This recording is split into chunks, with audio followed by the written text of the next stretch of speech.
On day 15, they opened the sealed chamber. All 5 subjects were still alive. That should have been the breakthrough. Instead, Dr. Viktor Antonov dropped his clipboard, stepped backward into the corridor wall, and said 3 words into his field recorder. "Do not enter." 4 of the 5 subjects had torn open their own abdomens. One had removed 3 fingers and arranged them on the floor in a pattern that matched no known symbol. All 5 were smiling. They had been smiling for 6 days. What I am about to tell you begins with a gas, a locked room, and 5 men who were never meant to survive. It ends with a question that Soviet authorities buried for 40 years. The question was not what went wrong. The question was what woke up. In the autumn of 1947, a classified military research station outside Novosibirsk received 5 new test subjects. They were political prisoners, enemies of the state according to their files. In reality, they were ordinary men, a schoolteacher, a mechanic, a former army medic, 2 brothers who had been caught distributing pamphlets criticizing agricultural reforms. Their names were struck from the records before they arrived. They were designated Subject 1 through Subject 5. The facility itself was unremarkable, a concrete building with no windows set into the edge of a birch forest that stretched for hundreds of miles in every direction. The nearest town was 40 kilometers away. The chamber where the subjects would be housed was originally designed for atmospheric pressure testing. 8 meters by 8 meters, steel walls, a single drain in the floor, 5 military cots, an intercom system, and a sealed ventilation port connected to a tank of experimental gas. The gas was called Nikolaev 6. It had been synthesized from a formula recovered from a German research facility in 1945. The original German notes described it as a stimulant capable of eliminating the need for sleep for extended periods. Soviet chemists had refined it, tested it on animals. The mice stayed awake for 13 days before their hearts gave out. But the mice had also done something else. In the final 3 days, they stopped trying to escape their enclosures. They sat perfectly still. And when researchers opened the cages, the mice did not run.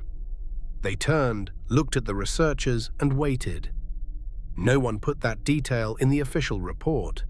Dr. Viktor Antonov was assigned to lead the human trial. He was 41, a former battlefield surgeon with steady hands and a reputation for detachment that his superiors mistook for strength. Viktor did not believe in instinct. He believed in measurement, observation, and the certainty of controlled variables. His wife Katya was 7 months pregnant with their first child. The promotion this experiment would earn him meant a transfer to Moscow. Away from this place, away from the things that happened in concrete rooms with no windows. He told Katya it would be routine, 15 days, monitor the subjects, record the data, come home. The gas was introduced on a Monday at 0600 hours. For the first 24 hours, the subjects showed no unusual behavior. They talked. They paced. Subject 3, the former medic, did push-ups by his cot. By hour 30, the conversations became more animated. Subjects 1 and 4, the 2 brothers, began recounting childhood memories in extraordinary detail. Colors of wallpaper, names of neighbors' dogs, the exact number of steps from their front door to the well. Viktor noted this in his log. Enhanced long-term memory recall, consistent with moderate stimulant effects. Day 2. The subjects stopped sleeping as expected, but they also stopped eating. Not because they were unable. The food trays were collected untouched.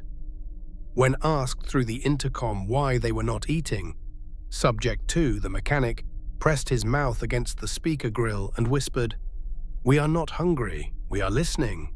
Viktor asked what they were listening to. Subject 2 smiled and said nothing. By day 3, the mood shifted. Subject 5, the schoolteacher, began talking to himself in the corner, not muttering, lecturing. He was delivering a lesson on mathematics to an empty cot, pausing to ask questions of a student who was not there, nodding at answers no one gave. The others ignored him. They were busy. Subjects 1 and 4 had begun tearing pages from the books they had been given and chewing the paper into a wet paste. They were applying it to the inside of the observation window, layer by layer, methodically. By the end of day 4, the window was completely covered. Victor could no longer see inside. He had the microphones, he had the intercom, but he could not see them. He filed a request to have the paste removed. The request was denied. "Do not disrupt the experiment," came the reply from Moscow. "Continue observation." On day 5, Subject 3 stopped doing push-ups. He walked to the center of the room, stood perfectly still, and screamed. One continuous scream that lasted for 4 hours and 11 minutes. Then he stopped. The silence that followed was worse. Days 6 through 9 were silent. The microphones confirmed that all 5 subjects were still breathing. Occasionally, Victor heard movement.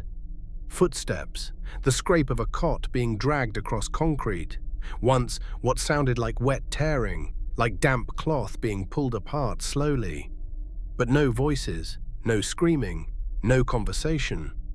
Victor spoke to them through the intercom every 4 hours. He asked how they were feeling. He asked if they needed medical attention.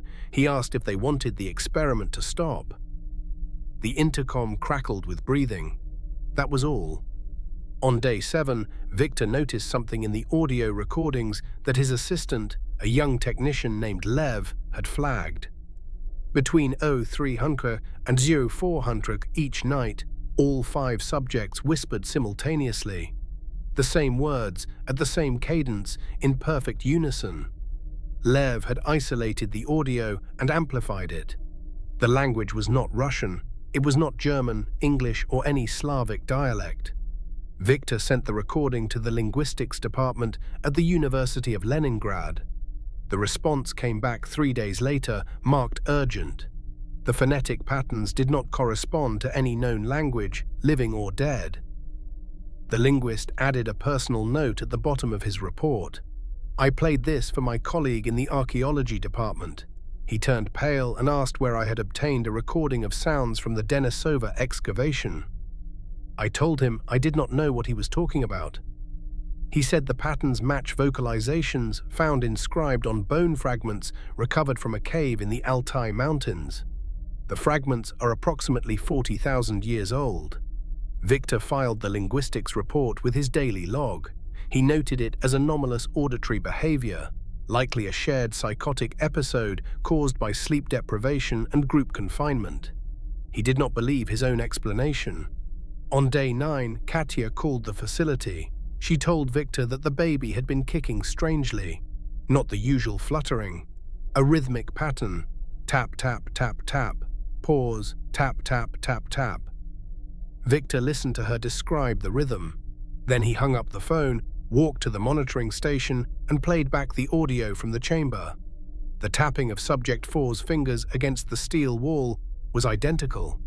The same rhythm, the same intervals, the same pause. Victor did not write this in his log. On day 10, the intercom activated from inside the chamber. This had never happened before. The subjects were not supposed to be able to broadcast. The system was designed for one-way communication only. Subject 2's voice came through the speakers in the monitoring room, calm and conversational, as though he were ordering tea. He said, "We would like more gas, please. We are afraid that if you reduce the gas, we will fall asleep. We do not want to sleep." Victor asked why. The response came from all 5 subjects at once, their voices layered on top of each other in perfect synchronization. "Because when we sleep, we go back. And we have been here so long. We have been here so very, very long." Victor muted the intercom. He walked to the observation window and tried to scrape away the paste that covered it. It would not come off. It had bonded to the glass like cement. He pressed his ear against the steel door of the chamber. He could hear them moving inside, faster than he expected. The sounds were wrong, not footsteps, something wetter, something that dragged and slapped against concrete in a rhythm that suggested movement on all 4s. He heard laughter, not from one subject, from all 5. Simultaneous, identical laughter. The The same pitch, the same duration, the same breath pattern, as if a single entity were laughing through 5 different mouths. Victor ordered Lev to check the gas concentration in the chamber. Lev ran the diagnostic. The Nikolaev-6 levels were normal, but the oxygen readings were wrong. The chamber should have been at 21% oxygen. It was reading at 4%. That was not enough to sustain consciousness. It was barely enough to sustain life. Yet all 5 subjects were awake, all 5 were moving, and all 5 were laughing. Victor sent an urgent request to Moscow: terminate the experiment, flush the gas, open the chamber. The response took 14 hours. Permission granted. On day 11, the ventilation system was switched from Nikolaev-6 to fresh air. Victor activated the intercom and announced that the experiment was over. The subjects would receive medical attention. They would be transferred to a hospital facility. The response was immediate: screaming, not in pain, in rage. The kind of sound a trapped animal makes when it realizes the cage is opening and it does not want to leave. Subject 1's voice, shredded and raw, came through the intercom. "Do not turn off the gas. We do not want to leave. We do not want to sleep. If you make us sleep, you will lose us. And we are so close now." "So close to what?" Victor asked. The intercom went dead. 12 hours later, the gas had been fully flushed. Fresh air circulated through the chamber. The screaming had stopped after 3 hours. Now there was silence again. Victor and a team of 4 soldiers stood at the sealed door. He gave the order to open it. The bolts retracted with a sound like breaking bones. The door swung inward. The smell hit them first: copper and rot and something chemical that burned the back of the throat. Victor stepped inside. What he saw ended his career, his marriage, and nearly his sanity. Subject 1 was standing in the far corner, facing the wall. His back was to the door. His shirt was gone. So was most of the skin on his torso. He had peeled it away in strips and pasted it to the wall alongside the book pages. Subject 2 was crouched over the floor drain. He had disemboweled himself. His intestines were laid out in a precise spiral pattern around the drain. He was still conscious. He looked up at Victor and smiled. "We were afraid you would come too late," he said. Subject 3 was dead. He had been dead for at least 2 days. His body had been propped in a sitting position on a cot, his mouth held open with torn strips of fabric. The others had arranged him like a puppet. Subject 4, one of the brothers, had removed 3 of his own fingers and placed them in a triangular formation on the floor. He was sitting cross-legged beside them, humming the rhythm that matched Katya's baby kicks. Subject 5 had torn the muscles from his own legs and was lying in a pool of his own blood. He should have been dead from blood loss. He was whispering multiplication tables to the empty cot beside him. The same lesson he had been teaching on day 3. He had not stopped. The soldiers attempted to remove the surviving subjects from the chamber. Subject 1 fought. With injuries that should have rendered him immobile, he killed 1 soldier and severely wounded another before being restrained. Subject 4 did not resist, but he would not stop humming. When sedatives were administered, the surviving subjects reacted with violence that bordered on the superhuman. Subject 2 tore through leather restraints. Subject 4 broke his own wrist, escaping from handcuffs. They were not fighting to escape. They were fighting to stay awake. One of the military doctors attempted to sedate Subject 2 with a dose that would have knocked a man unconscious for 8 hours. Subject 2's heart stopped for 12 seconds. When it restarted, he opened his eyes and said, "I can see it when I am awake. Do you understand? When I am awake, I can see what is underneath. When I sleep, it goes dark again. I will not go back to the dark. Do you understand what I am telling you?"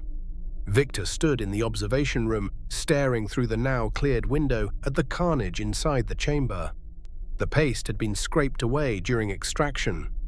Behind it, scratched into the glass with fingernails and what appeared to be human teeth, were symbols, rows and rows of symbols that covered every centimeter of the observation window. Victor photographed them. He sent the photographs to the same linguist in Leningrad. The response came back in 2 days. 2 words, same language. The symbols on the glass matched the inscriptions on the 40,000-year-old bone fragments from the Altai Mountains. 5 men who had never left their home provinces, who had no education in archaeology or linguistics, had written in a language that predated recorded human civilization by 35,000 years. Victor sat at his desk that night and tried to write his report. His hand was shaking too badly to hold the pen. He called Katya instead. She told him the baby had stopped kicking 4 hours ago, the exact time the gas had been flushed from the chamber. 3 of the 5 subjects survived extraction. They were transferred to a secure medical wing. Military command ordered Victor to continue observation. They wanted to know what the subjects had become. Over the next 48 hours, Victor conducted interviews. Subject 4, the brother, was the most coherent. He sat in his restraints and spoke calmly, almost kindly, as though explaining something to a child. "You think we are broken," he said. "You think the gas damaged our minds. But that is not what happened. The gas did not put something inside us. It let us stop pretending it was not already there. We are all asleep, Doctor. Every person alive is asleep. Your consciousness, your identity, your precious rational mind, that is the dream. When you sleep, you sink closer to the truth. But you always float back up. The gas stopped us from floating back up. And now we can see." Victor asked him what he could see. Subject 4 smiled, the exact same smile, the same expression on all of their faces. "Have you ever wondered why humans are afraid of the dark?" he said. "It is not because of what might be in the dark. It is because in the dark, the thing that pretends to be you goes quiet. And what is left, what is really there, begins to move. You feel it sometimes, just as you fall asleep. That jolt, that moment of falling, that is it, trying to take the body before the dream pulls you back under." Victor asked what it was. Subject 4 leaned forward against his restraints. His smile did not change. "We are it," he said. "We have always been it, and now that we are awake, we would very much like to stay." The surviving subjects were terminated by gunshot on November 3, 1947, on direct orders from Moscow. The bodies were incinerated. The chamber was sealed with welded steel plates and buried under 4 meters of concrete. Victor's report was classified at the highest level. Every copy was collected. His research assistants were reassigned to facilities across the Soviet Union. Lev was sent to a weather station in Kamchatka. He was never heard from again. Victor received his transfer to Moscow.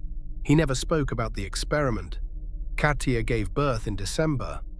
A healthy boy. Victor named him Mikhail. He was, by all accounts, a normal child. But Katya told her sister something strange. Mikhail did not cry when he was born. He did not cry at all for the first 3 months of his life. He simply lay in his crib and stared at the ceiling. And sometimes, late at night, Katya would stand in the doorway and watch him. He never moved. He never fussed. But his eyes were always open. The facility outside Novosibirsk was decommissioned in 1952. The site was bulldozed and replanted with birch trees. By 1970, you could not tell a building had ever stood there. In 1991, when the Soviet Union collapsed and classified archives began to leak, a journalist in Moscow found a single page from Victor's original report. Most of it was redacted. Only the final line remained. It read, "The gas was irrelevant. The subjects demonstrated capacity independent of chemical stimulus. Whatever they accessed, it was already present. Recommend immediate termination of all subjects. Recommend destruction of all audio recordings. Recommend that this project never be repeated." Below that, in different handwriting, someone had added a note. "Project resumed. Facility 2. Location classified." That note was dated 1983. The journalist published the page in a small academic journal. 2 weeks later, the page disappeared from the journal's archive. The journalist moved to Finland. He does not answer questions about the article. If you are listening to this late at night, pay attention to the moment before you fall asleep. That jolt, that feeling of falling. Ask yourself, what is it that catches you, and what happens on the night it does not?